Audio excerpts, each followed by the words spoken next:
Vida e carreira. Cortella e Mandelli exploram a relação, nem sempre tranquila, entre vida profissional e pessoal, abordando as principais questões acerca do tema.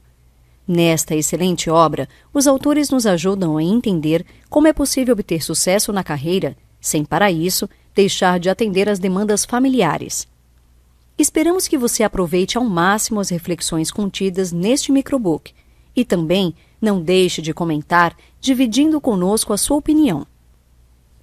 Vida pessoal e vida profissional.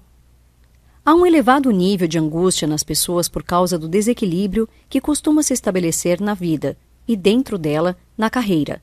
Aliás, não existe a rigor uma separação verdadeira entre vida pessoal e vida profissional, uma vez que o trabalho faz parte da vida pessoal. Você é uma pessoa e, portanto, tem também uma vida profissional. Você é uma pessoa cuja vida tem várias dimensões.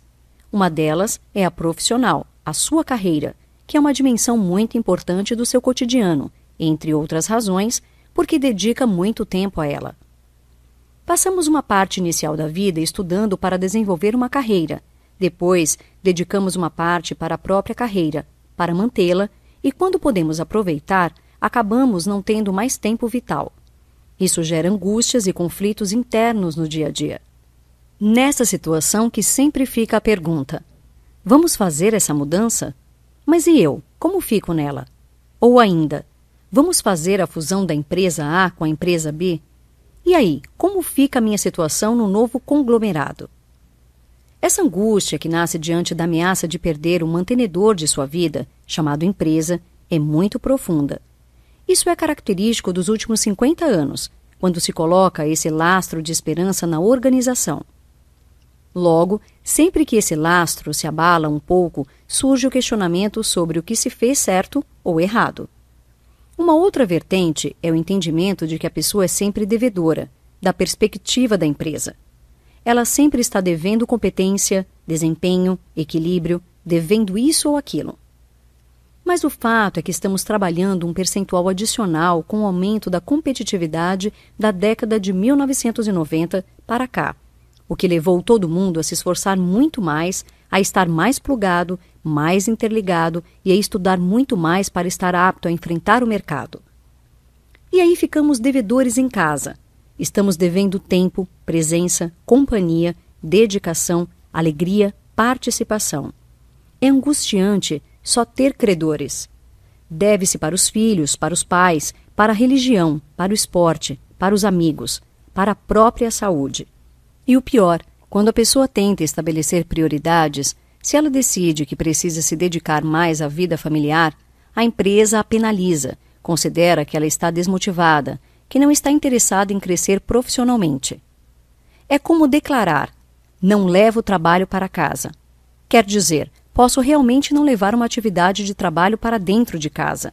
Porém, quando alguém diz que não leva trabalho para casa, geralmente está tentando separar vida profissional e vida pessoal, o que indicaria, em primeiro lugar, do ponto de vista psiquiátrico, esquizofrenia, ou seja, alguém capaz de se dividir de maneira tão nítida e com fronteiras que, de fato, não existem. Em segundo lugar, quando vamos ao trabalho, levamos conosco a nossa vida fora do trabalho, e quando vamos para a vida fora do trabalho, o trabalho vai junto. A circunstância, a animação, o desespero, o reconhecimento, a chateação, o estresse e etc. Há, portanto, um entendimento do conjunto das organizações, escola, grupos de trabalho e etc. Atualmente, em função dessa competitividade, qualquer organização produz nas pessoas, de maneira geral, essa sensação de que elas têm uma dívida a ser paga. Há sempre um déficit. A construção da carreira. Estabilidade versus segurança. Quando o indivíduo é responsável por alguma coisa, é ele que responde por aquilo, seja um departamento, setor, produto, serviço, etc. Há uma pergunta séria que deve ser respondida por uma empresa. Esta é uma empresa que obtém sua lucratividade, sua rentabilidade, sua competitividade e sua produtividade a qualquer custo? Ou há um custo que seus dirigentes não aceitam pagar, como, por exemplo, vitimar pessoas, comunidades e o meio ambiente? Toda vez que uma empresa vitima pessoas, comunidades e o meio ambiente em nome de seu negócio, trata-se de uma empresa indecente. Desse ponto de vista, ela não será perene. No mundo atual, ela terá alguma lucratividade no curto ou médio prazo, mas não terá perenidade. Há um ditado que vem da África e que serve para a família, para a vida e para a empresa. Se você quiser ir rápido, vá sozinho. Se quiser ir longe, vá acompanhado. Empresas que querem ir rápido vão sozinhas, isto é, elas desconsideram, relegam a segundo plano o conjunto de seus trabalhadores e, eventualmente, só se preocupam com os gestores. Outras empresas, mais inteligentes em termos de futuro, conseguem desenvolver mecanismos para ir junto com seus trabalhadores, com as pessoas, com a comunidade, sem atuar de maneira a vitimar o meio ambiente.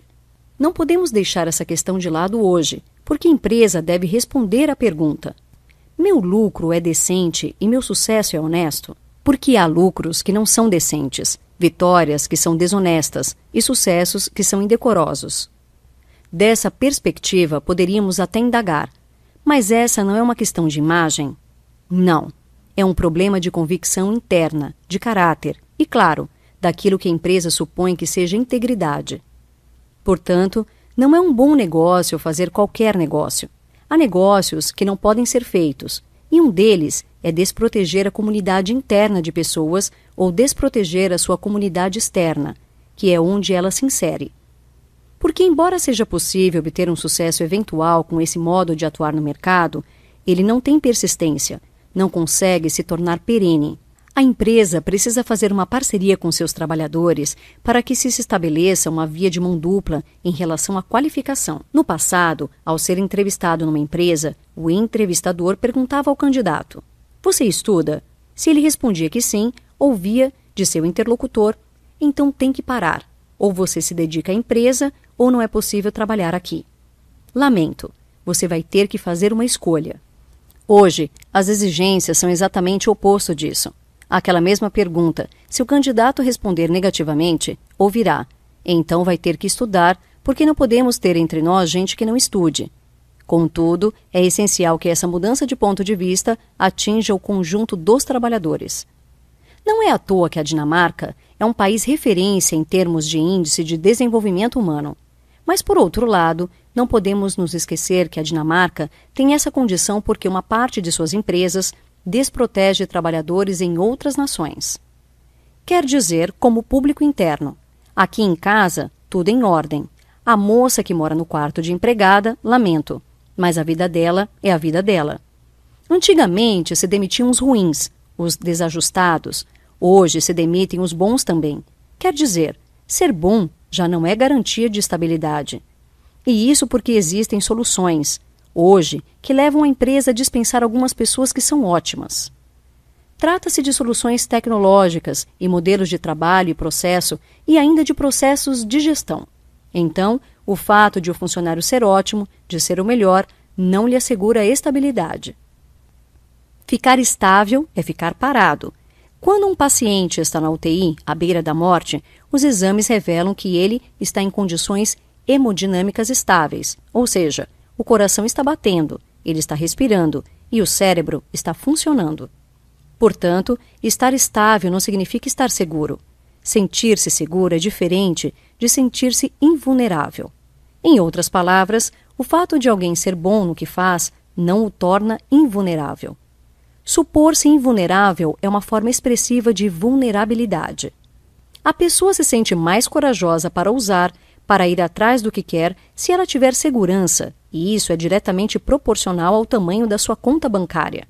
Assim, se ela estiver zero, ela depende. Se tiver alguns milhões de euros, ela não depende mais. Entretanto, não deixe que sua volúpia acompanhe o crescimento de sua receita. Defina o padrão de vida em que você quer viver e viva-o intensamente, ganhando menos ou ganhando mais. Por exemplo, o indivíduo pensa: eu era supervisor e virei gerente, então vou comprar uma casa maior. E gerente tem casa de praia, um segundo carro. É inconcebível ser gerente e não ter um segundo carro. E celular simples? Preciso ter pelo menos um dos mais modernos. O que ele faz? passa a ganhar 5 a mais, mas aumenta o seu custo em 50.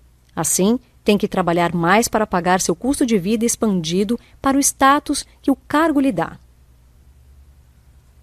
Carreira e felicidade. Quando o indivíduo diz que é muito feliz na carreira, é preciso saber se nessa felicidade está embutida a ideia de carreira no trabalho, ou se ele tem uma vida feliz na qual a carreira é feliz. Afinal, não é possível ser feliz parcialmente. É certo que a felicidade não é um estado permanente, mas um evento. Ela é episódica. Há momentos nos quais ela vem à tona. Mas é impossível ter esse momento de uma maneira parcial, fragmentada. Se, por exemplo, o indivíduo diz: sou muito feliz na minha carreira, mas não com a minha família. Esse modo de perceber a vida revela uma fragmentação das diferentes dimensões da vida. O filósofo alemão Hegel, que no século XIX defendia uma ideia que está diretamente relacionada ao tema, dizia: eu sou uma subjetividade e preciso me objetivar. Ou seja, eu sou um sujeito, isto é, um interno abstrato, e preciso me conhecer. Hegel diria que o indivíduo passa a vida tentando saber quem é. E como você é uma subjetividade, só saberá o que é de fato se conseguir se colocar para fora de si mesmo. Então, precisa se tornar objeto para se autoconhecer. Você só se conhece naquilo que faz, e não naquilo que pensa de si mesmo. O que exterioriza, o que produz, em síntese, a sua obra, vai fazer com que as pessoas avaliem e você também veja. Hegel chama isso de reconhecer. Eu me conheço olhando para dentro de mim, mas só me reconheço quando vejo o que faço. Isso significa que minha subjetividade foi objetivada, foi tornada objeto. Assim posso apreciar a mim mesmo. Pois bem, só posso me reconhecer e, portanto, obter reconhecimento se faço com que minha carreira possa ser apreciada por mim e por outras pessoas. Se só eu aprecio a minha carreira, continuo no terreno exclusivo da subjetividade e, portanto, da relatividade absoluta. Mas se a minha carreira também é reconhecida por outras pessoas que me importam, como a família, meu grupo de amigos e a comunidade, aí sim posso considerar que se trata de uma carreira de sucesso. A construção do valor na carreira. Mas onde o conceito de carreira aparece na organização? Ele aparece com um amontoado de cargos e salários.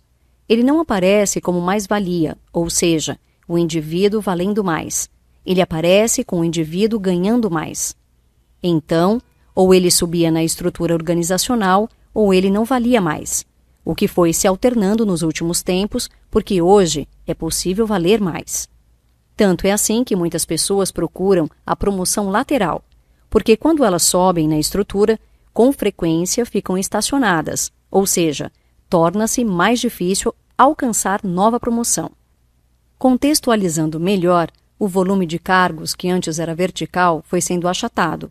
Numa pirâmide achatada, quando vou para uma posição acima, o grau de responsabilidade aumenta muito, ao passo que o ganho nem tanto. E dessa posição, para onde posso ascender? Em compensação, se estou como gerente da área A e passo para gerente da área B, e então para a mesma posição da área C, e em seguida da área D, aprendo muito mais sobre o ciclo completo de trabalho. Então, aumento meus conhecimentos e meu âmbito de ação se faço a carreira horizontal. Vou valer mais ao longo do tempo, muito embora, talvez, esteja ganhando a mesma coisa.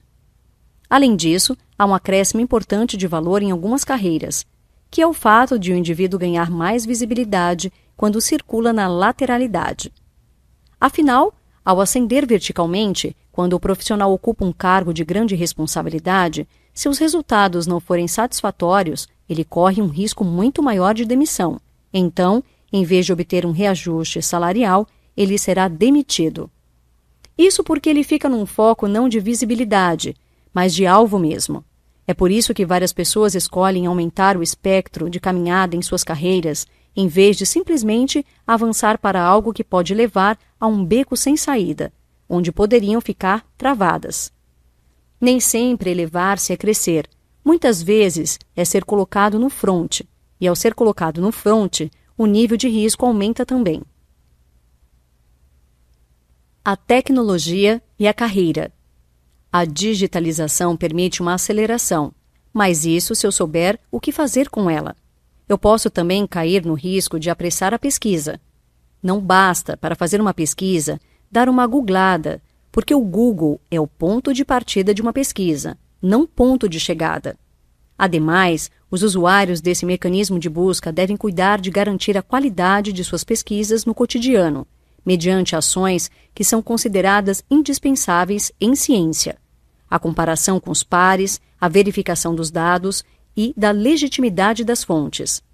Existem muitos jovens hoje que confiam nessa ferramenta, supondo que tudo que está ali é correto, apenas porque é digital e está na internet, mas isso não é verdade. O tema da confiabilidade em relação à informação e ao conhecimento é decisivo. A experiência nos ensina isso, e sabemos o quanto ainda há de informação falsa ou deturpada na rede mundial. Pode-se evitar cair nesse tipo de armadilha quando se tem experiência extradigital. Portanto, a desconfiança em relação aos dados digitais é a desconfiança que a ciência nos oferece, a qual fomos ensinados a utilizar como forma de seriedade e rigor na veiculação do saber, e também a fim de exercer nosso espírito crítico. A ciência nos coloca a necessidade de termos a dúvida como um critério de certeza. Como diz Milor Fernandes, abre aspas, se você não tem dúvidas, é porque está mal informado. Fecha aspas. Você chegou lá? E com alegria? Aquele que carrega mágoas, dores, doenças, não necessariamente é aquele que as vive. Há pessoas que vivem dores, doenças e mágoas, mas não as carregam, isto é, não fazem com que elas sejam parte de si o tempo todo. Afinal, é importante lembrar que a alegria é diferente de tolice. Uma pessoa alegre não é necessariamente uma boba alegre. Uma pessoa alegre é aquela que sabe expressar a vitalidade que é existir. Vida é vibração. Moléculas vibram em mim, e se eu quiser ser mais básico do ponto de vista da física, é exatamente isso que produz em mim a capacidade de movimento. Eu vibro, minhas moléculas vibram, o planeta vibra. Há energia em tudo isso. A alegria é uma forma de vibração. A gargalhada é o disparo do diafragma de maneira descontrolada e contagiante. Uma pessoa alegre movimenta energia. Uma pessoa triste suga energia. É preciso compreender o que a torna triste e, às vezes, compartilhar o peso que ela sente. Seriedade não é sinônimo de tristeza. O contrário de seriedade não é alegria, mas descompromisso. De maneira geral, as pessoas que não têm alegria naquilo que fazem se sentem deprimidas. O contrário da depressão não é alegria também. O contrário de depressão é vitalidade. Uma pessoa que está deprimida não está triste, está sem vitalidade, sem energia para agir, para realizar. É por isso que, do ponto de vista médico, uma pessoa deprimida não quer sair, não quer tomar banho, não quer se cuidar. Ela quer esquecer. Aliás, a frase do depressivo é: me esqueçam, me deixem no meu canto. Uma pessoa que tem uma carreira da qual a alegria faz parte é uma pessoa que se deixa contagiar pela energia dos projetos em que se envolve e contagia outras com suas ideias. O que eu quero da minha vida? Por que o seu avô entrava num negócio? Para ganhar dinheiro. Assim era naquela época. Quando a empresa cuidava dos seus empregados, ou seja, para a geração de nossos pais, o principal motivo para estar ali não era ganhar dinheiro, mas pelos benefícios oferecidos ao longo da carreira. Então, o importante era trabalhar em grandes empresas. Agora, o jovem vai trabalhar numa empresa pequena, mas ela pode crescer, pode dobrar de tamanho. Ele entra ali para quê? Por isso o ciclo torna-se mais curto, porque ele quer aprender alguma coisa, e, se possível, fazer algum dinheiro e ir para outra e mais outra. A ideia de carreira se descolou da empresa. Agora faz parte apenas da história individual. Não significa que a pessoa deva se submeter, mas ela precisa levar isso em conta. Hoje, aqueles que têm menos de 40 ou 50 anos precisam pensar que essa é uma condição de mercado na qual precisam se integrar. Não é algo a se lamentar ou desprezar. Nem teria sentido tentar fugir do fato, mesmo porque não há como fazê-lo. Mas é necessário levar em conta essa condição para poder construir algo na relação entre vida e carreira. No fundo, a grande pergunta é: o que quero da minha vida? E a carreira entra nesse circuito. Não é o que quero da minha carreira, e aí vou ver o que faço da minha vida. É o contrário. O que quero da minha vida para ver o que faço da minha carreira. Sendo assim, o indivíduo deve pensar em quais são suas prioridades. Se uma vida mais atrelada à materialidade ou uma maior simplicidade, uma vida mais próxima à convivência familiar ou menos, etc. E vem o questionamento: será que é possível fazer essa escolha hoje? Quantos jovens até querem construir um projeto legal, mas se sentem muito pressionados? É tanta competitividade, e isso faz com que se conformem a situações e comportamentos que não lhes agradam. Então, esse cenário começa a gerar uma insatisfação, menos vontade de se envolver nos projetos da empresa e mais de se voltar à vida pessoal e familiar. Começa todo um círculo vicioso e não virtuoso, porque não conseguem lidar com uma pressão que consideram muito maior do que eles. Mas essa competitividade extremada, tal como está agora, vai ter um limite de esgotamento. Esse é até mesmo um problema de base econômica. Guerra civil não tem vencedor. Se olharmos para a história da humanidade, verificamos que as guerras civis só tiveram sobreviventes, e ninguém sobrevive sozinho. Essa competitividade atingirá seu esgotamento nas próximas décadas. A humanidade só conseguiu sucesso até hoje na sua história por meio de cooperação. Claro que a competição ajuda quando se quer incrementar a energia da ação. Mas colocada no patamar em que hoje está, é autofágica. Se num primeiro momento tivemos a ideia de fusão, de junção para produzir sinergia, é preciso reconhecer que hoje, por exemplo, em vários momentos, estamos próximos a uma guerra cambial, a uma guerra de mercado, a uma disputa de processo. Não é só o esgotamento das coisas do planeta, é também da energia das pessoas. Atualmente, boa parte das pessoas diz: eu não quero isso, não quero viver assim. Devemos pensar o que queremos da nossa vida de fato, do que faz parte a carreira. Portanto, estamos vivendo uma situação emergencial. Tal circunstância pode até ajudar o jovem a perceber que precisamos reinventar nossos paradigmas numa nova direção. Não adianta fechar os olhos em meio a um tiroteio e supor que não está sendo atingido. É preciso participar.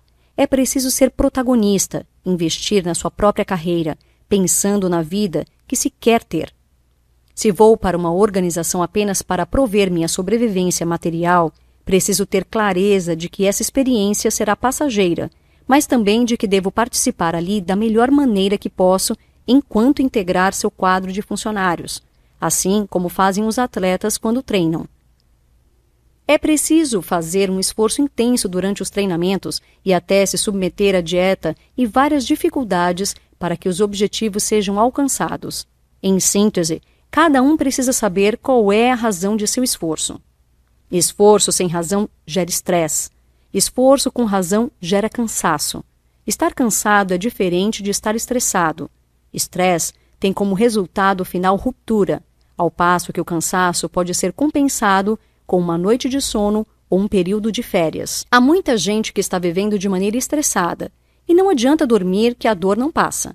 É preciso ser capaz de ter esforço com sentido, para evitar o estresse. Por isso, a grande pergunta não é qual será a minha carreira, mas sim qual é a vida que quero, e dentro dela, a carreira. Assim poderemos escapar de pensar como na música de Chico Buarque: vida, minha vida, olha o que é que eu fiz. Notas finais. Temos que aprender a administrar o ritmo. Quem caminha e sabe que a caminhada é longa, tem que administrar o ritmo. Se sair de forma desabalada, não consegue ter fôlego mais adiante. Há quem diga que a pressa é quase inevitável para o jovem, característica do mundo ocidental. Mas, na verdade, ela é uma das consequências da Revolução Industrial, que trouxe o movimento contínuo da máquina, o ruído da cidade. Como diria Guimarães Rosa, uma vida em voz alta, um certo desespero ansioso que pode furtar da vida a fruição e a convivência partilhada. Esse grande Guimarães nos aconselha: digo, o real não está na saída nem na chegada. Ele se dispõe para a gente é no meio da travessia.